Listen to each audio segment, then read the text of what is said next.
This is the LatinNews Podcast. I am your host, Richard McColl, here in Bogota, Colombia. This week's episode is an important episode, as always, but we'll be discussing recent events in Colombia, as, of course, we had the 7.4 measured earthquake on the Richter scale on Monday, the 10th of August.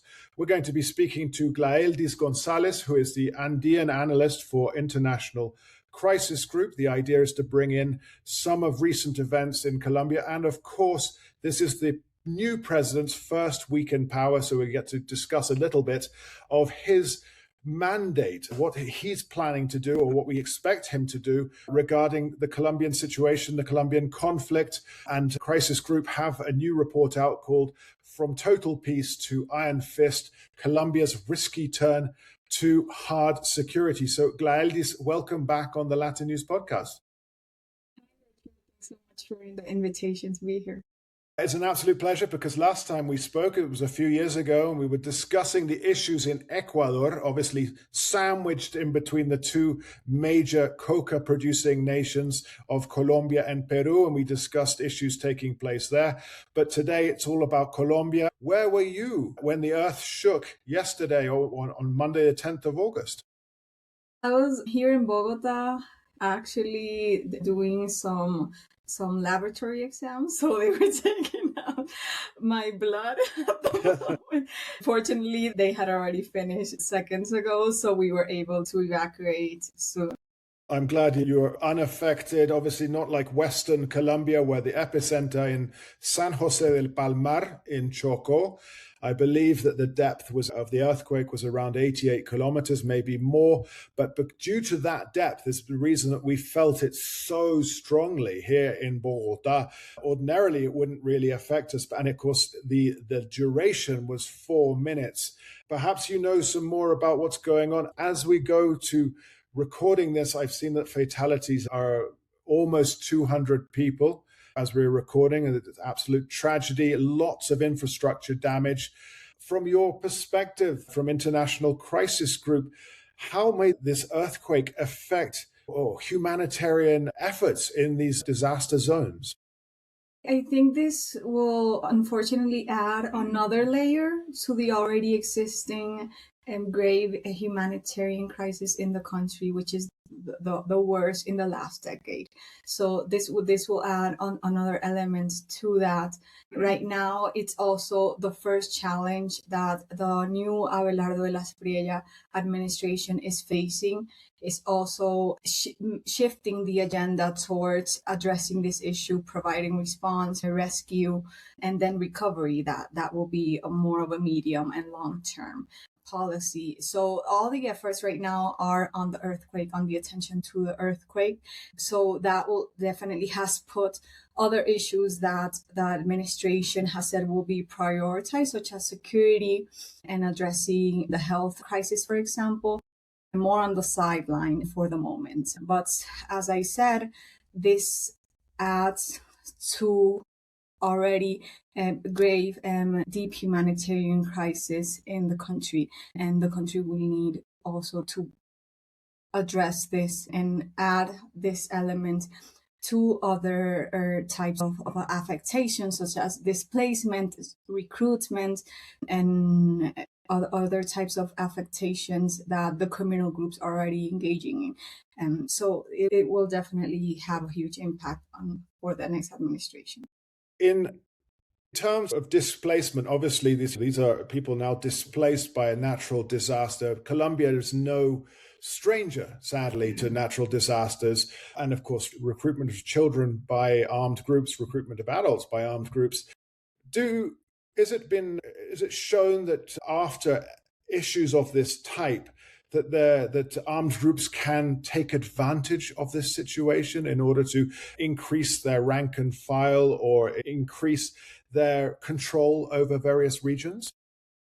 Yeah, armed and criminal groups capitalize on anything that they can. So if they see a chance to do that now, they definitely will.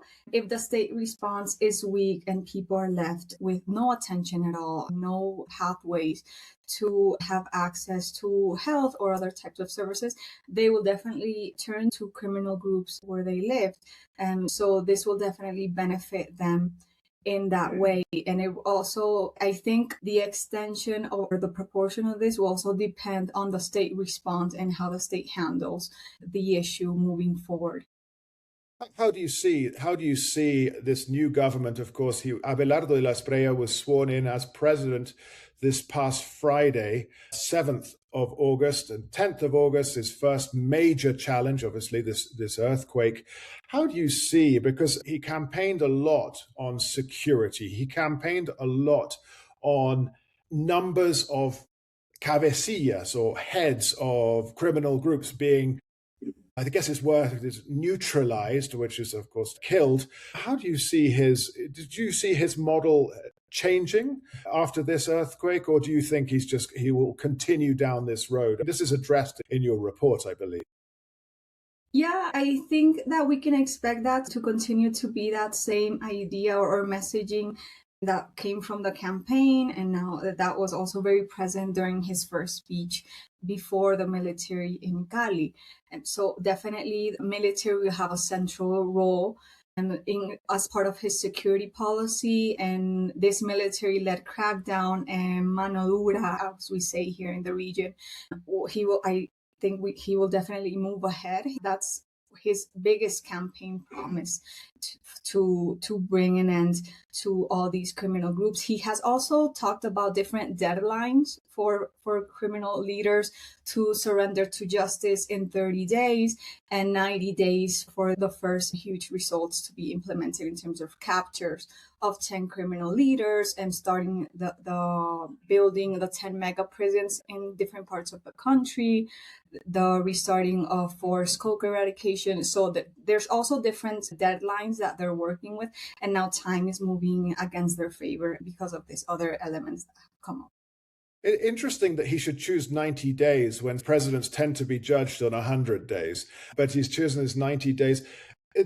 I find it very difficult to understand, and I understand what he's doing, but I find it, it's written into the Constitution now that the eradication of coca plants with glyphosate cannot be employed. So he'll be looking at a different form of aerial eradication of the coca cultivations in the country. What is his plan? I understand that he has said that it will be with chemicals that don't cause damage to people. There are no more details other than that from his inauguration speech about the technicalities of this approach. They have also mentioned to try to combine this with other types of substitution for communities. So we'll see how that works out, or what has a bigger role, if it's the force part or if it's the substitution part with the communities. It's an interesting situation here in Colombia because we don't know a lot really about Abelardo de la Espriella as a president, as a person. We have what he has permitted to be in the public arena about his past and, of course, about his plans as president. But I would suspect that his mano dura model, the hard fist model, doesn't take into account the reality of the adaptability of the criminal groups in Colombia. At International Crisis Group, how have you responded to this desire for mano dura? Definitely, that's one of the main challenges that the new administration will face, and that the conflict has completely changed. And so this type of tactics to confront criminal and armed groups are completely different from what they were with the FARC, for example, the former FARC. And these networks are more dispersed, they're more resilient, and they fill up their ranks much quicker and easier. So this type of removal of criminal leaders or arrest, also aerial bombings, won't really have the impact that they did on the former FARC. And considering also the amount of criminal groups, these criminal groups have grown to an extension that has not been seen in the country. In the past 4 years alone, they almost doubled their amount of memberships from around 15,000 to the last estimates were almost 29,000 members of criminal groups, and combining those that actually have arms and the support networks, which are civilians that have different roles in these groups. So we're talking about almost 30,000 people that are part of this world, of this criminal world and these structures, and all over the country, dispersed, more focused on profits than actually taking power in Bogota, or not really ideologically driven as the past groups were. So these types of tactics could lead first to splintering these groups even further. And so these different factions could engage in turf wars and escalate violence. The bombings, for example, could also have a civilian impact and won't really affect the operations of the group. They could continue to operate in their at least different illicit economies that they are engaged in. And I think the other element that I think is very much not taken into consideration is the aspect of the territorial control that they exert, mainly in communities. And we're talking about these groups having a very deep control of the population in the communities that they operate in. And this goes from imposing sort of rules to the population there, to limiting access, and to have monitoring and surveillance to the people in these spaces. So how to try for the government to disengage this very deeply rooted sort of control in that these groups are engaging. I don't think that could be handled with force alone or with a military response alone. That will need a broader and more comprehensive approach, because this is basically criminal governments that they exert in these communities. So a broader approach would suggest what previous governments, dating back a while, have maybe done when we were looking at the Comuneros del Sur in the southwest of the country, where the government would come in, where we're coming in with infrastructure, we're coming in with healthcare, we're coming in with military support, all at the same time in an integrated fashion. But of course, it hasn't happened like that because of this territorial control by criminal groups. How much can we point to the failure or the questions surrounding in the cornerstone policy of the former government of Gustavo Petro of paz total as being an issue that this now current government will have to remedy? Yeah, that's one of the elements that also pushed the Espriella and then to the presidency into power. There's deep frustration with the deteriorating security situation under Petro, under his flagship policy at total peace, and that people saw that during these 4 years, there was an increase in illicit groups' territorial reach and manpower, as I mentioned, violence continuing to affect rural communities. So there is this very much negative evaluation of that policy, and that was very ambitious also to try to engage in talks and dialogues with multiple groups at the same time. It was also building on or trying to respond to the nature of conflict today, to try to not leave gaps or vacuums as what happened after the former FARC demobilized, which led to the current existing situation. So that objective was also trying to respond to that and to cover all the grounds.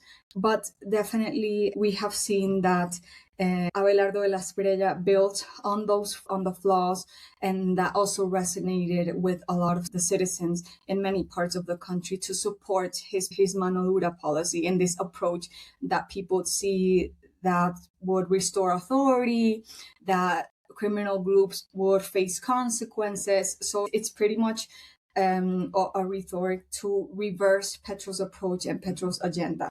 But we also have to remember that De la Espriella won with a very narrow margin against his candidate, Iván Cepeda, from the then governing party, Historic Pact.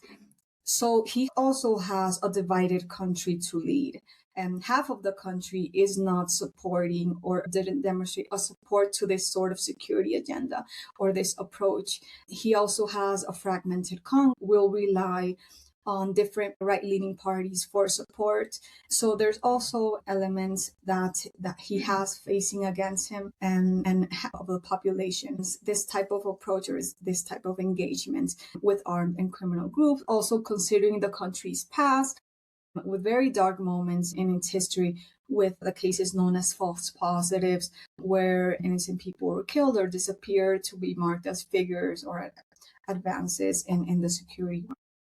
This is a real, this shadow, this casts a long shadow over any military operation to be launched in Colombia. This is the false positives.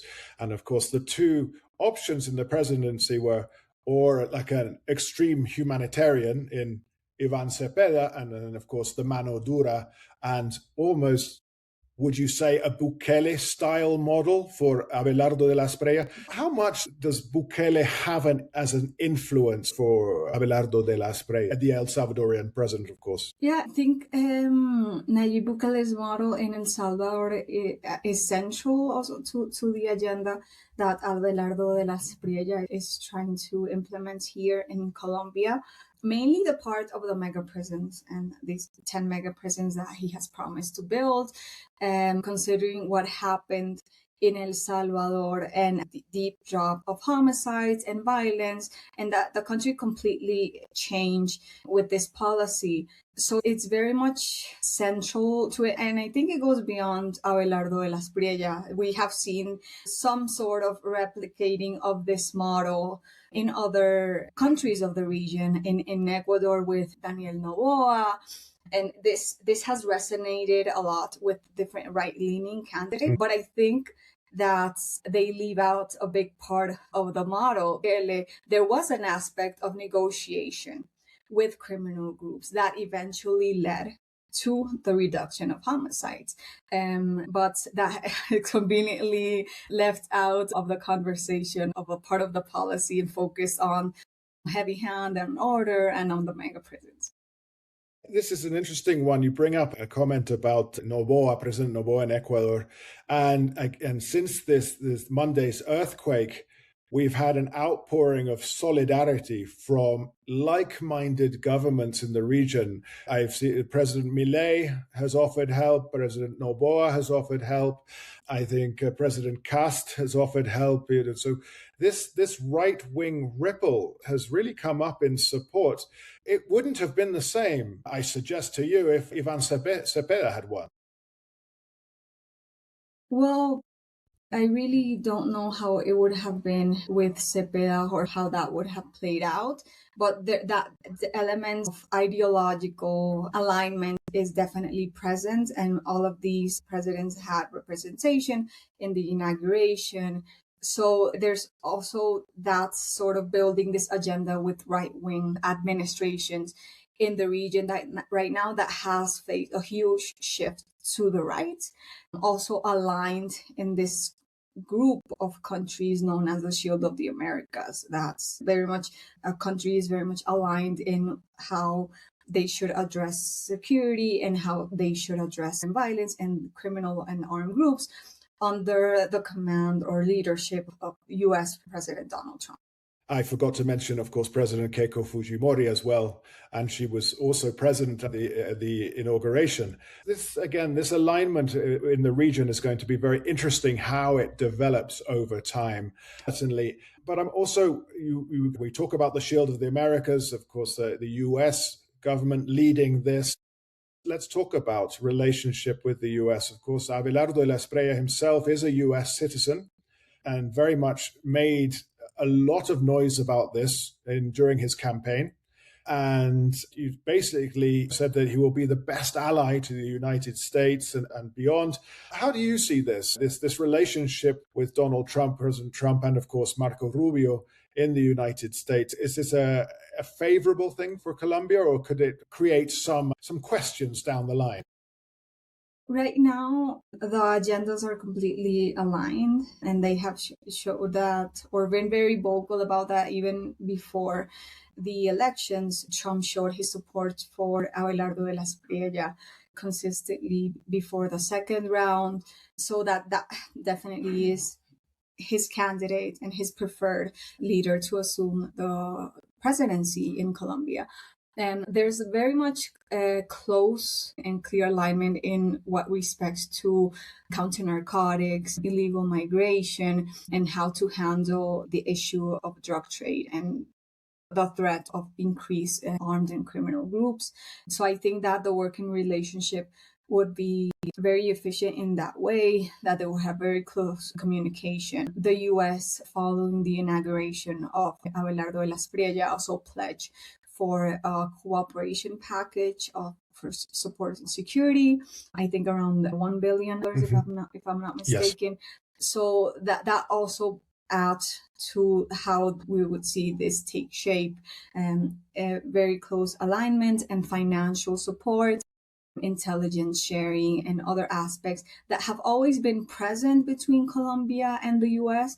But now I think we will see another sort of side with how deep the relationship can take. And I do think that given the current moment in the region, in this context of right-wing presidencies, majorly right-wing presidencies, I think that they will have a very much aligned regional policy in these topics, but we'll have to see also how that changes and the relations with the US Congress after the midterm elections in November, and if that also has an effect on the working relations or on access to financial packages and all of this actually moving forward and passing through Congress.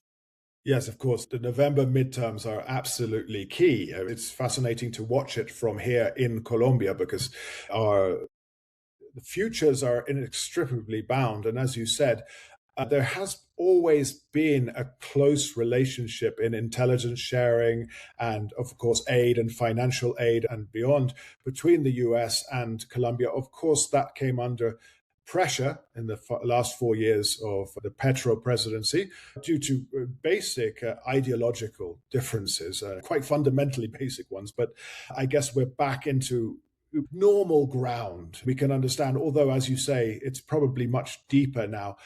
Abelardo de la Espriella also suggested while he was on a campaign that he was going to ask for joint military missions or suggest this to the Trump administration. Is this something that you see possible? But again, we come back to the fact that he won by less than one. His mandate is not strong.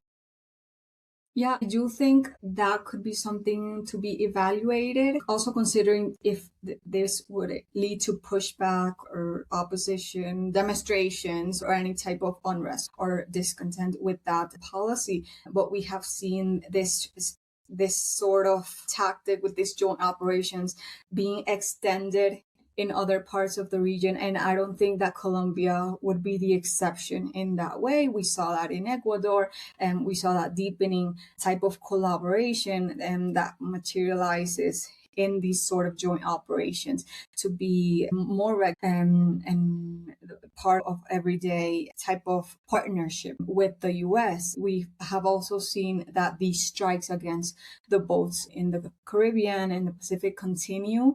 So it could also be some part of that. And we also have to remember that Colombia, along with Mexico, are the main priorities of the United States in its counter-narcotic strategy for this year. So all eyes will be on how Colombia can deliver, how they can support, and how the U.S. can work together with them to try to stop the flow of drugs to Central America and eventually to the United States. Sure. So we're seen through that lens of drug policy, illegal drugs, critical minerals, and of course, illegal migration is how the US sees. As we talk about foreign affairs from a Colombian perspective, I need to bring up Abelardo de la Espriella's move to close diplomatic relations with Nicaragua. And certainly this may not be the most wise decision, given that the dispute over the Colombian islands, President, right beside Nicaragua, San Andres and Providencia. Have you guys looked at this a bit? What is going on there? Well, not really, but this sort of narrative and these decisions also are part of this rhetoric and this narrative of not having any sort of engagement or communication with left-wing governments that are labeled in many different negative ways to say it somehow. So Nicaragua fits into this. We'll have to see the potential impact that this will have in terms of this diplomatic tension that still exists between the both countries. If they will be put into a pause for these 4 years and then reassumed in the next administration. We'll have to see how this will be handled, or if this will be just taken into other spaces and not directly with Nicaragua, with multilateral spaces to be discussed. Glaeldys, I have questions surrounding the report, this report that came out very recently. I mentioned at the beginning. The second refrain of the report is Colombia's risky term to hard security. Tell us a little bit about your concerns for Colombia underneath this government of Abelardo de la Espriella. In very broad terms, our main concerns is that this type of mano dura and this tactic could lead to worsen security and violence than actually contain. So that's like the very wide and general idea. As I was mentioning, these groups operate completely different than the ones in 10 years ago. This aerial bombings or bombardments, which are very much central to the promises Abelardo de la Espriella has said that he will push through, have been historically registered to have a civilian impact, do not actually cause any harm to the group's operation or ability to continue operating because they work in a very decentralized way. And the impact would also we have registered affects children that are recruited into these groups, basically used as shields for leaders, for commanders. So that's one of the elements. The other one is the one I mentioned earlier in terms of the arrests and captures of criminal leaders, leading to divisions of groups and eventually turf wars in which a civilian population is caught in the middle of it because they're considered informants. There are a lot of a suspicion of who might have or sided with a faction. So that's another part of this that could lead to escalating violence and fragment even more the country's conflict. The issue of MegaPrisons in particular and mass arrests, we do think that it could lead with, if in these operations, with innocents being caught in this, and as we have seen in El Salvador, they go into prisons and they do not face a trial for years, so that could also be detrimental if the other structural elements in the prison system are not addressed, such as corruption. That's to the day criminal and armed groups still use these as hubs for their illicit operations and illicit economies. And we also have to consider the state of the security apparatus in terms of the lack of capacity that they actually have, or in reality, to face or try to carry on this type of operation. We registered that the number of new recruits are falling. They have very limited budgets to invest in technology, to invest in equipment and maintenance. So very basic elements that the security apparatus is lacking, mainly the military, to try to increase the pressure against these criminal groups. There are also gaps in terms of the criminal group's capacity and the armed forces capacity. We have seen in one of the most telling examples is with the use of drones. So we have seen criminal and armed groups extensively using drones as part of their regular operations. This has completely changed how they operate. They use these not only to attack security forces or other rival groups, but also to monitor and surveillance local populations and keep an eye out for military operations coming. And so this has definitely put them in an advantage in that the security forces don't have the capacity to counter this increasing threat. And they're working on this anti-drone system, but it has not been put into place. So there are elements that the military is in a disadvantage and has to recover that. We also think, and looking at the past, Colombia has been in conflict and in this grave security situation for decades. And evaluating what has happened in the past decades, we have seen that the military alone or force alone or this type of approach is not enough. As you mentioned it, Richard, this type of comprehensive approach, bringing in other types of other institutions, bringing the states or civilian parts of the states, has also been part of the debate for decades, has not been able to actually fulfill this and fill this gap. And what we have seen is that what actually has worked is combining this with territorial development, providing services, extending services in different communities and infrastructure to try to disengage and try to recover the spaces that the criminal groups have taken in terms of governance. And also the part of dialogue and negotiations that has this combination of force and dialogue has been the only sort of strategy that has worked and actually dismantled groups, actually led to a reduction of violence, of homicides and other indicators in the past. So we do think that Espriella should look into this very vast experience that the country has had in handling the conflict and negotiation dialogue. And despite what happened during total peace, which is very viewed in a very negative term, we have to learn from and take the lessons, the positive lessons of what to do, also what not to do, and use that in the advantage to try to address this. So negotiation must occur. But as you say, pressure on one side with negotiation, of course, that's the recommendation from International Crisis Group. It's very interesting. There was so much in that last intervention. And when you talk about the drone warfare and the military itself is racing to catch up, so that the criminal groups are more advanced in this asymmetrical warfare that we're seeing today. I did read a piece in the Financial Times this past week that Colombian criminal gangs are being sought out to manage drones in Ukraine because they've got the know-how. It's a terrifying thought that this can now be exported in this fashion. So, but overall, International Crisis Group, from this report, from total peace to iron fist, Colombia's risky turn to hard security, International Crisis Group is recommending, again, pressure from both sides, dialogue and military pressure, but also with the civilian institutions, territorial development being applied in these regions.